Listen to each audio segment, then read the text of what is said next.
talk more about special segments like our next one.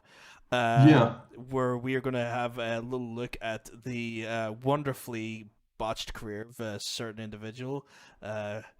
She hails from Green Bay, Wisconsin, Mr. Kennedy Anderson. We're going to be talking today, guys, about the wonderfully botched career of Mr. Kennedy / Anderson in the WWE, and maybe a little bit of throw some info about what he done post WWE. But yeah, God, where did we start here? So, like, I have a bunch of notes. Yeah, I did some research. I found stuff about him I didn't know. We'll get to that, but. Why did I pick this topic? Because Mr. Kennedy was like my favorite thing in WWE for quite a while. Really? I had all his merch. I was doing the Mr. Kennedy thing in the gym, for example. I got some really stupid looks. I was deep into that sounds wrong.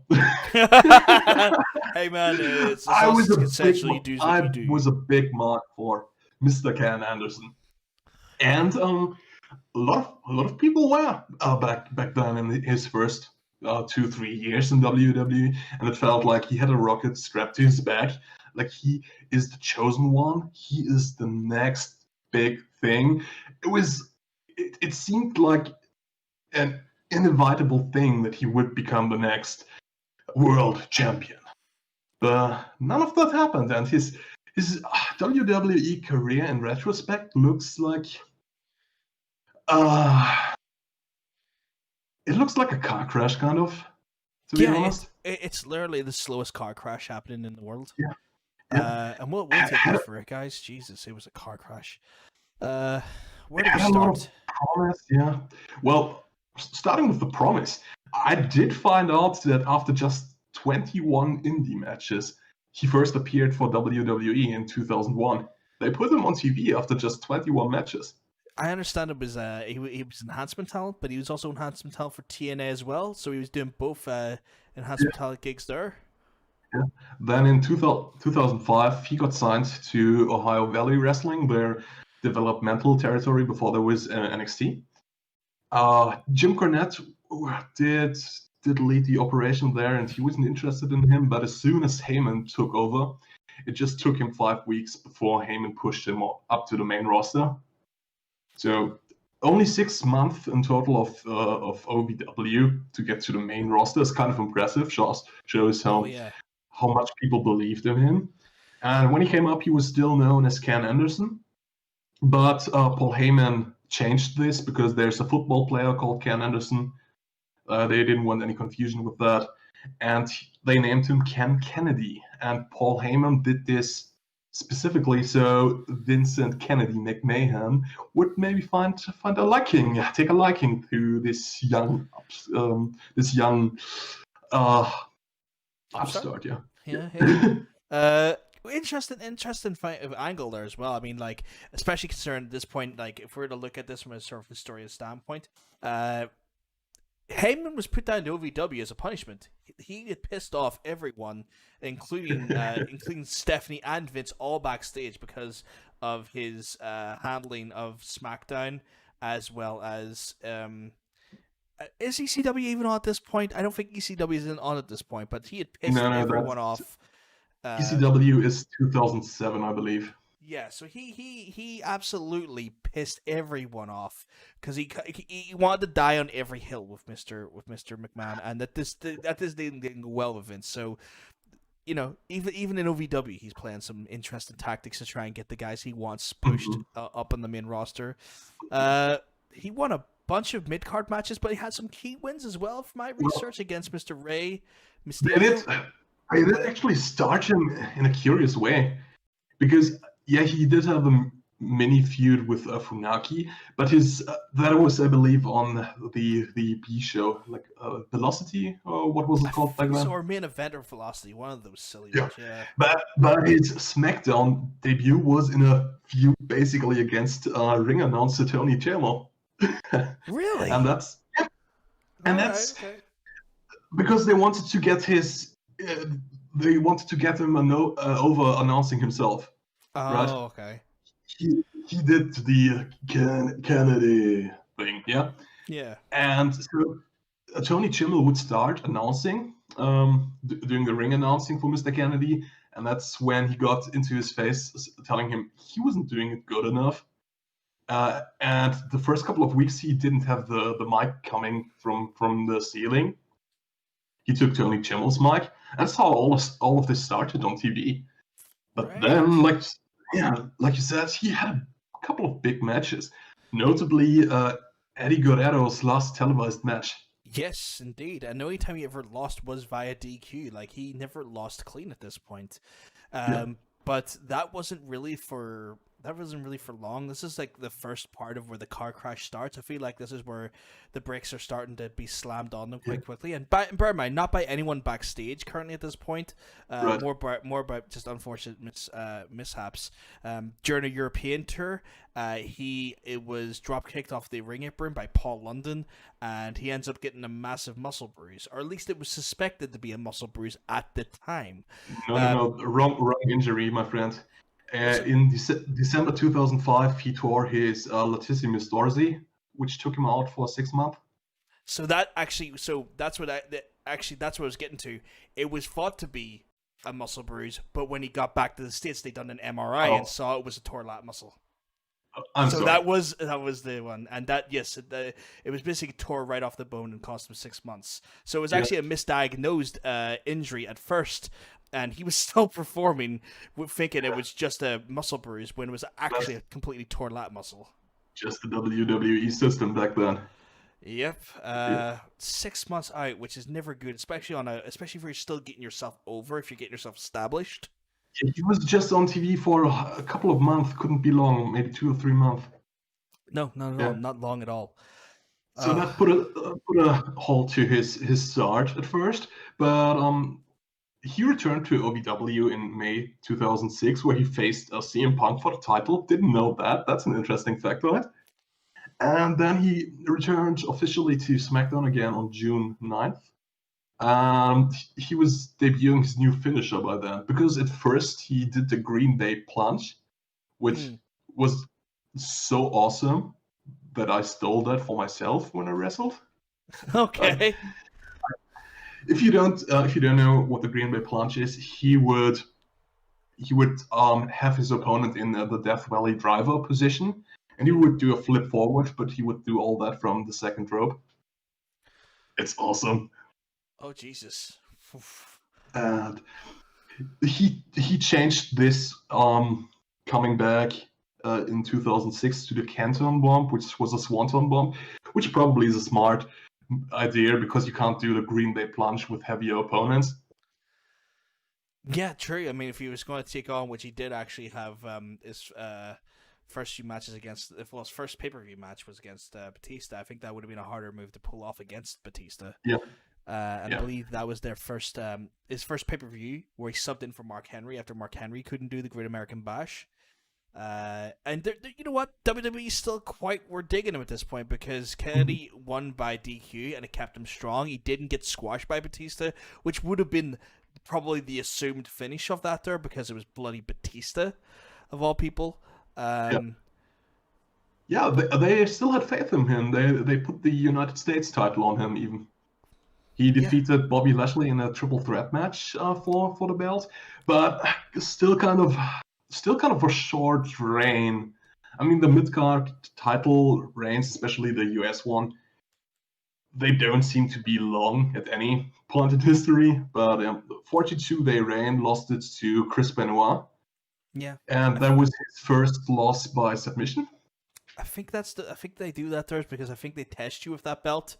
And if they think if they think you have a lot more going on for you, they take it off you quick to get you up the card again. I mean, they still had faith in him because they put him in a program with Taker. He defeated Taker via like a DQ once.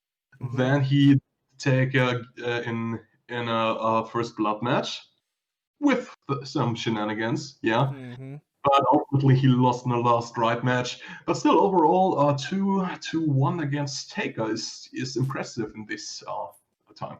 Yeah, very impressive, especially if Taker's putting you over as well, because Taker was very particular who he put over as well. So there is something to be said for that there. Days before he's meant to, well, sorry, I'm getting ahead of myself. He actually ends up winning the Money in the Bank at WrestleMania 23. Which was again a big sign that big things were to come. And they told him he was going to cash in on the next episode of SmackDown against Taker and win the belt because Taker needed to get lose the title because he needed surgery badly. Yeah, and what ends up happening is that days before, he ends up getting a torn tricep match in a match with Batista, and is basically flown to Raw to drop the case to Edge immediately, who's then uses it on Taker to get Taker out for that there. However, this injury is completely, again, misdiagnosed. 2 for 2 at this point, and had a hematoma and not a torn tricep, and was actually back in 2 months instead of the expected 68 months, which is just ridiculous. So he could have kept the case. He didn't necessarily need to do that. Even if he came back in 6 to 8 months, he could keep the case. You have till next WrestleMania to cash in. Yeah. But, and I think they were just...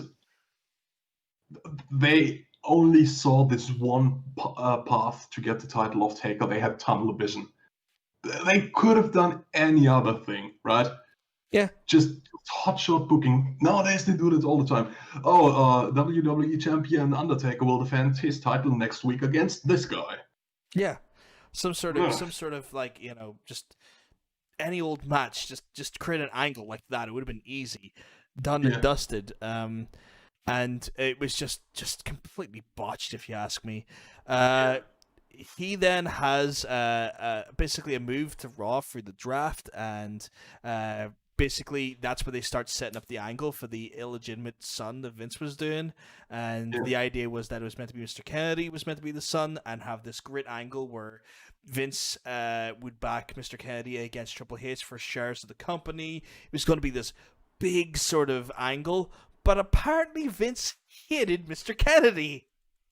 Well, Kennedy did do one or two things that weren't that good for his career. One thing, after this whole Chris Benoit thing, he went on TV and, I don't want to say defended Chris Benoit, but kind of the circumstances. And he said, which got him a lot of heat.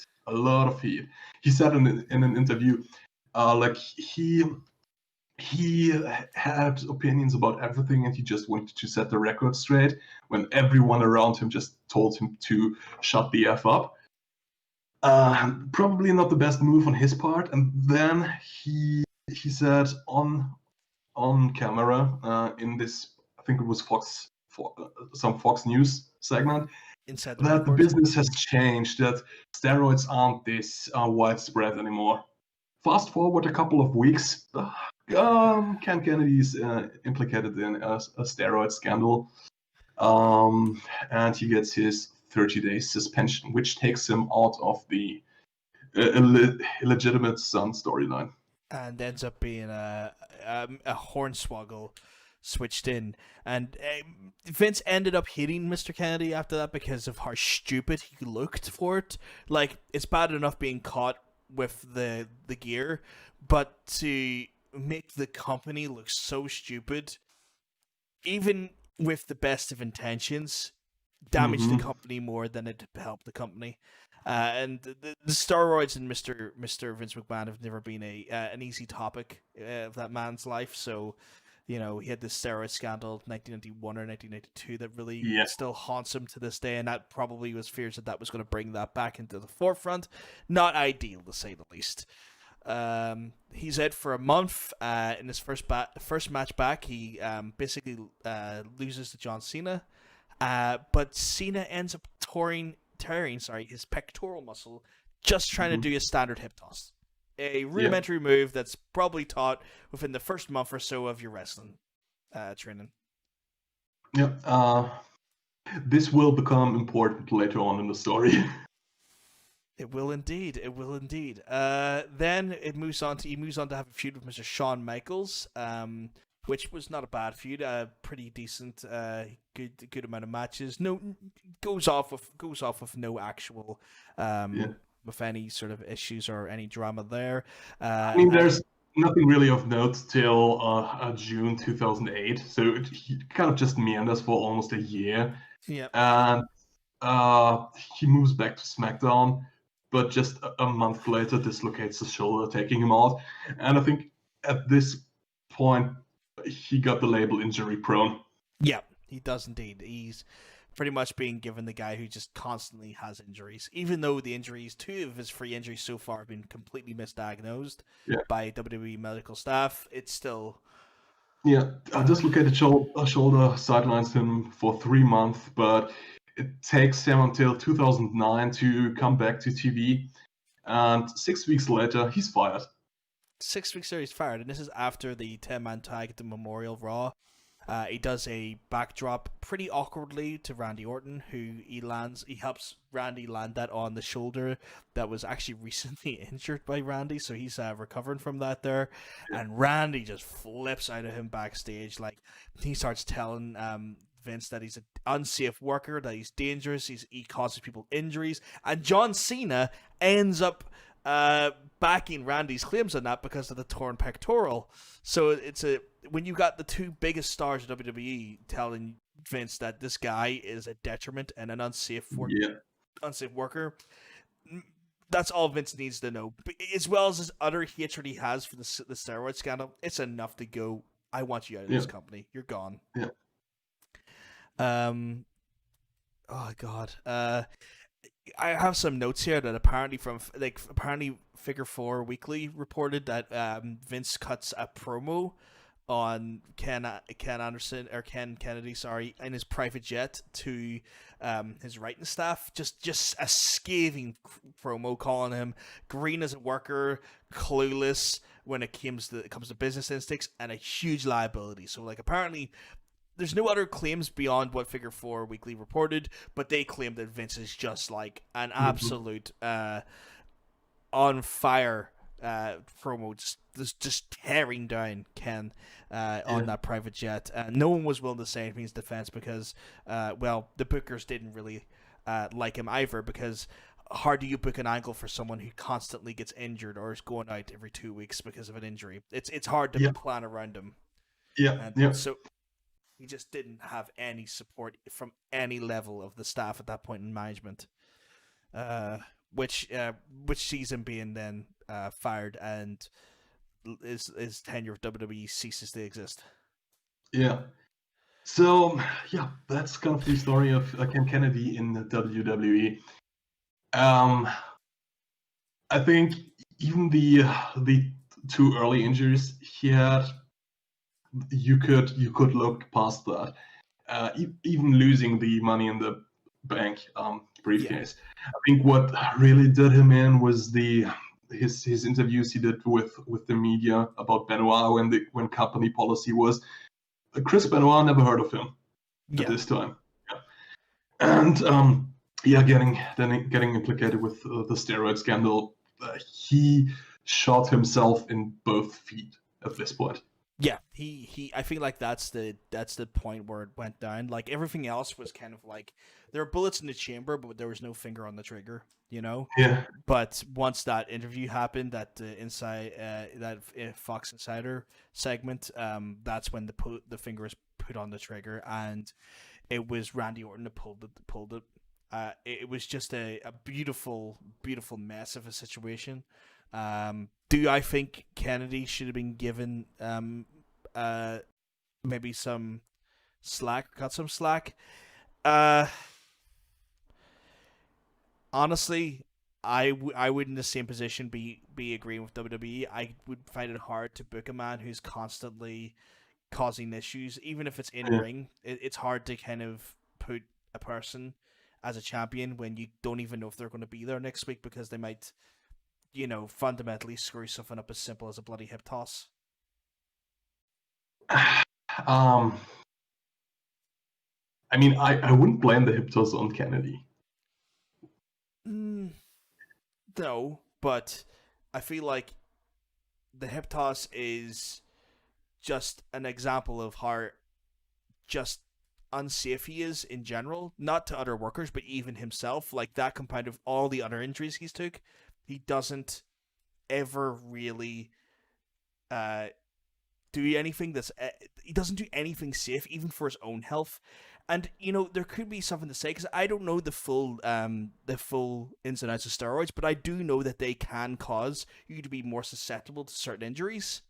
And I think that maybe his use of those drugs made him more injury prone. Might be. Do you think even if if the scandal didn't happen, that he would still get the label injury prone after the third injury? Because management is kind of hasty to put this label on people. Just think back at FTR in WWE. Yeah, I think they were still would have sidelined. I still think they would have given that title. Yeah. He invented that title, if I'm honest. I hadn't heard anyone being called injury prone before until Kennedy. And Interesting. he only had he had a short career in WWE. Like let's be honest about this. He had less than 5 years in there, and he was out for 3 times on major injury. Well, out 3 times for injuries. One very misdiagnosed one. Well, 2 very misdiagnosed ones, but still. I mean, he was there for about not even 4 years, and he spent probably 2 years on the shelf. Yeah, it's 2 years on the shelf. And you know what the problem was, though? He didn't spend enough time in OVW. He had, and like you said, he had 20 indie matches before being put in OVW, and then pushed. No. In 2001, he had 21 indie matches before they put him on Jacked or whatever this program was called. 4 years later, they put him on OVW. Right. But still, only about 4 years experience before going to the big league. You typically have a lot more experience. Yeah, I feel like his promo ability shot him up faster than maybe his actual in-ring ability was capable of. Well, he is a really good promo. I think he's really charismatic. Yeah, definitely. Yeah.